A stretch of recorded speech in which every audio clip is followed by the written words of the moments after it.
Hi, friends. Our Christmas book reading is The Night of Las Posadas by Tomie DePaola. In a little village in the mountains above Santa Fe, preparations for Las Posadas had been going on for weeks. Sister Angie was so proud her niece Lupe and Lupe's new husband Roberto had been chosen to portray Maria and Jose, Mary and Joseph. Sister Angie had been in charge of Las Posadas for years and years.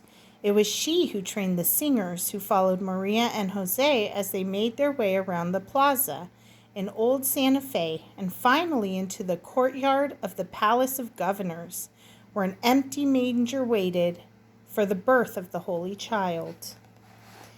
Now Sister Angie said, speaking to the two men who would play the devils, "Here's a picture of what your faces are going to look like."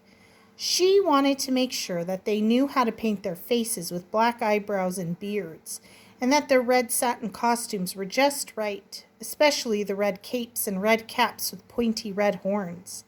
The devil would snarl and hiss as he tried to keep Maria and Jose from finding shelter. The plaza was so big that two devils were needed to rush from balcony to balcony without being seen by the crowd. Sister Angie always made the costumes for Maria and Jose herself. Blue and white for Maria, brown for Jose. "Stand still," she told Roberto. "Lupe, I hope he isn't fidgety at home." "Oh no, Tia Angie, he's just nervous about being Jose." "Ah, well," Sister Angie said, "let's just go to the church and look at Maria and Jose. They will give you inspiration, Roberto."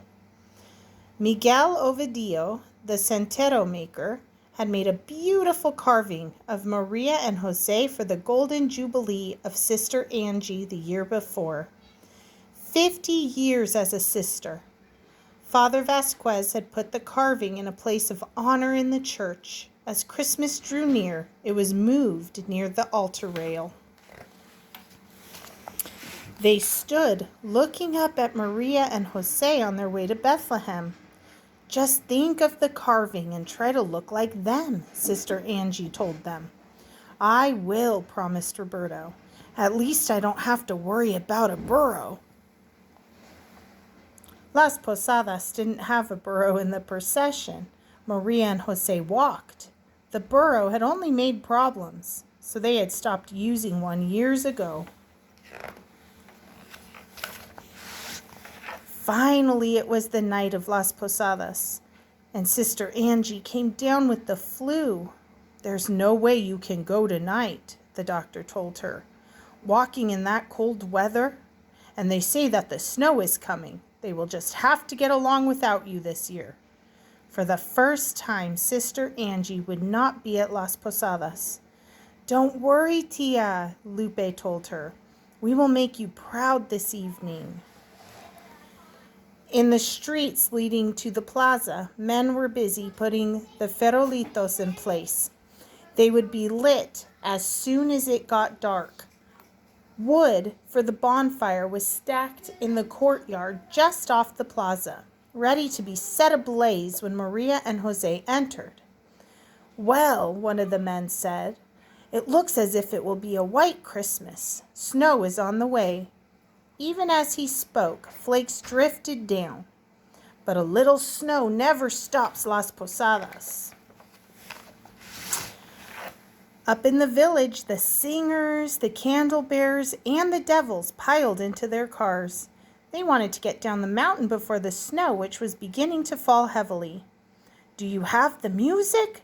Where's my guitar? Wait, I forgot my gloves and earmuffs.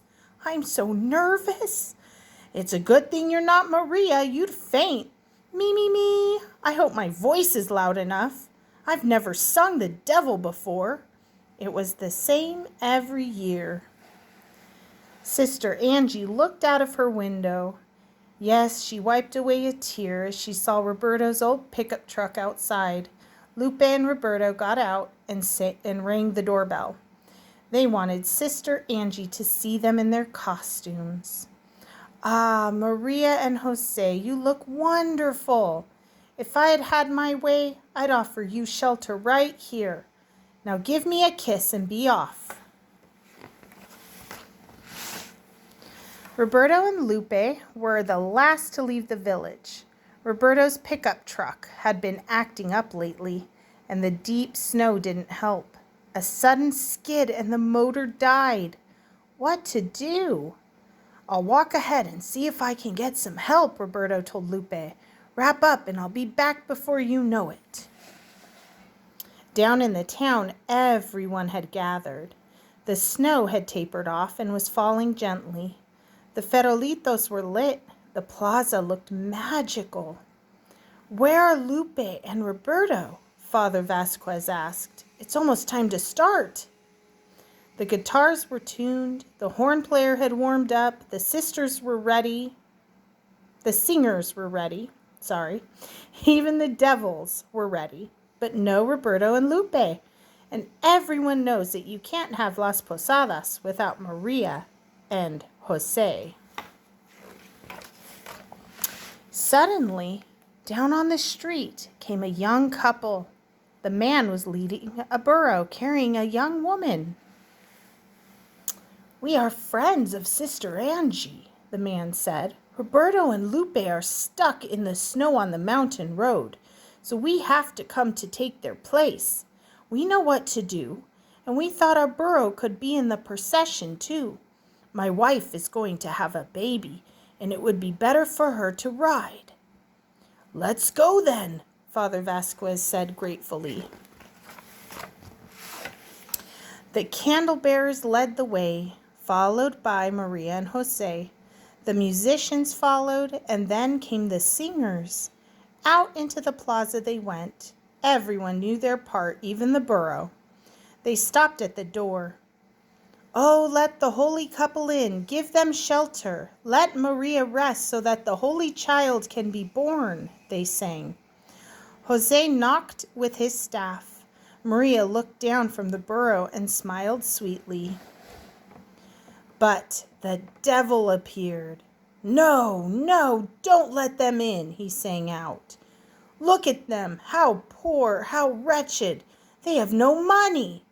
The crowd booed and shouted. The procession moved on, knocking on one door after another. Sometimes the devil popped out at them and the crowd booed even louder, and sometimes they knocked and no one answered. It was one of the most beautiful Las Posadas ever held. Even the young woman playing Maria was about to be a mother, just like the mother of the Holy Child. Perfect. They reached the gates to the courtyard. Once more they sang, asking to be let in. This time, no devil. The gates opened wide, the bonfire blazed, and everyone rushed in.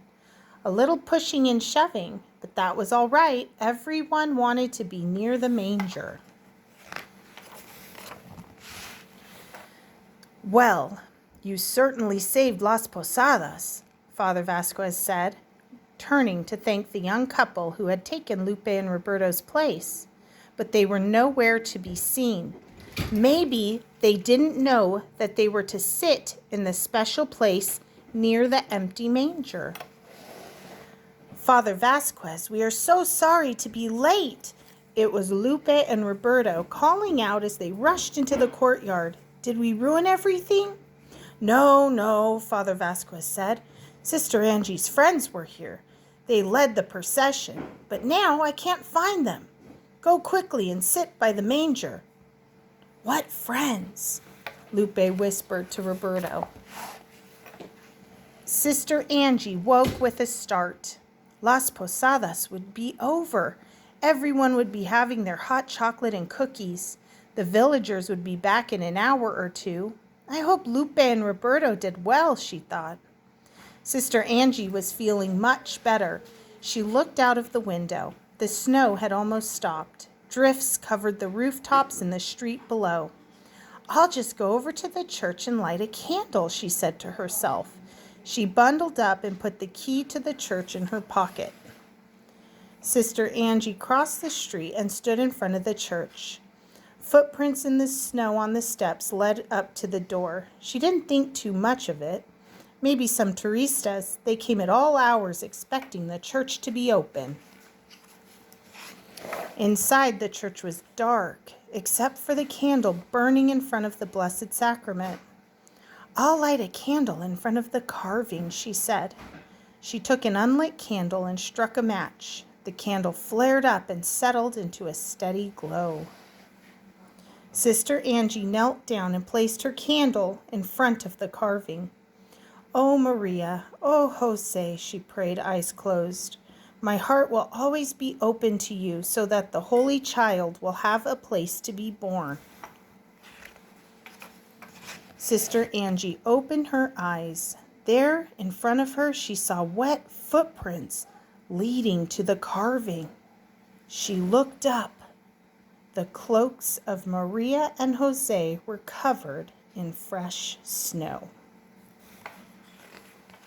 And that is the end of tonight's book. I'll see you guys tomorrow. Merry Christmas.